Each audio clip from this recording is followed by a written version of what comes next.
Neighborhood in fear. George Zimmerman, the man being charged with second-degree murder in the shooting death of Trayvon Martin, had been concerned with the safety of his neighbors who had allegedly lived in a state of fear after a series of break-ins committed by black youth. Martin, himself black, who fit the description of previous burglary suspects, was not a resident of the gated community where Zimmerman lived, was the Homeowners Association watch commander. On the night of the shooting, Martin was seen acting suspiciously, according to Zimmerman, who then called police and continued to observe the black youth until a confrontation between the two resulted in the shooting. Trayvon Martin, who had previously been caught with drug residue, drug paraphernalia, burglary tools, and woman's jewelry, was at the time of his death being investigated by Miami-Dade detectives for burglary. One black neighborhood of George Zimmerman said the neighborhood's recent history should be taken into account. "Let's talk about the elephant in the room. I'm black, okay?" the woman said, declining to be identified because she anticipated backlash due to her race. She leaned in to look at the reporter directly in the eyes. "There were black boys robbing houses in this neighborhood," she said. That's why George was suspicious of Trayvon Martin.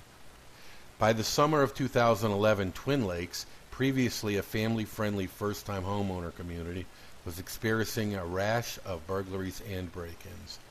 At least 8 burglaries were reported within Twin Lakes in the 14 months prior to the Trayvon Martin shooting, according to the Sanford Police Department. Yet in a series of interviews, Twin Lakes residents said dozens of reports of attempted break-ins and would-be burglaries and burglars casing homes had created an atmosphere of growing fear in the neighborhood. In several of the incidents, witnesses identified the suspects to police as young black men. It was the August incursion into the home of Olivia Bertillon that really troubled the neighborhood, particularly Zimmerman. Shelley was home most day, taking online courses towards certification as a registered nurse. On August 3rd, Bertillon was at home with her infant son while her husband, Michael, was at work. She watched from a downstairs window, she said, as 2 black men repeatedly rang her doorbell and then entered through a sliding glass door at the back of the house. She ran upstairs, locked herself inside the boy's bedroom, called police dispatchers, whispering frantically, "I said, what am I supposed to do? I hear them coming up the stairs," she told them. Bertillon tried to coo her baby child into silence and armed herself with a pair of rusty scissors. Police arrived just as the burglars, who had been trying to disconnect the couple's television, fled out the back door. Says Bertillon, "It wasn't just George Zimmerman calling police. We were all calling police at least once a week." Police had advised Bertillon to get a dog. She and her husband decided to move out instead.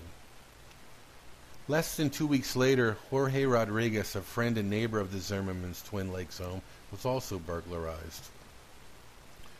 On February 2nd, 2012, Zimmerman placed a call to Sanford police after spotting a young black man he recognized peering into the windows of a neighbor's empty home, according to several friends and neighbors. "I don't know what he's doing. I don't want to approach him personally," Zimmerman said in the call, which was recorded. The dispatcher advised him that a patrol car was on the way. By the time police arrived, according to the dispatch report, the suspect had fled. On February 6th, the home of another Twin Lakes resident, Tatiana Demiakis, was burglarized. 2 roofers working directly across the street said they saw 2 African-American men lingering in the yard at the time of the break-in. A new laptop and some gold jewelry were stolen. One of the roofers called police the next day after spotting one of the suspects among a group of male teenagers, 3 black and 1 white, on bicycles. Police found Demiakis' laptop in the back pocket of 18-year-old Emmanuel Burgess, police reports show, and charged him with dealing in stolen property. Burgess was the same man Zimmerman had spotted on February 2nd. Burgess had committed a series of burglaries on the other side of town in 2008 and 2009, pleaded guilty to several, and spent all of 2010 incarcerated in a juvenile facility, his attorney said. He is now in jail on parole violations.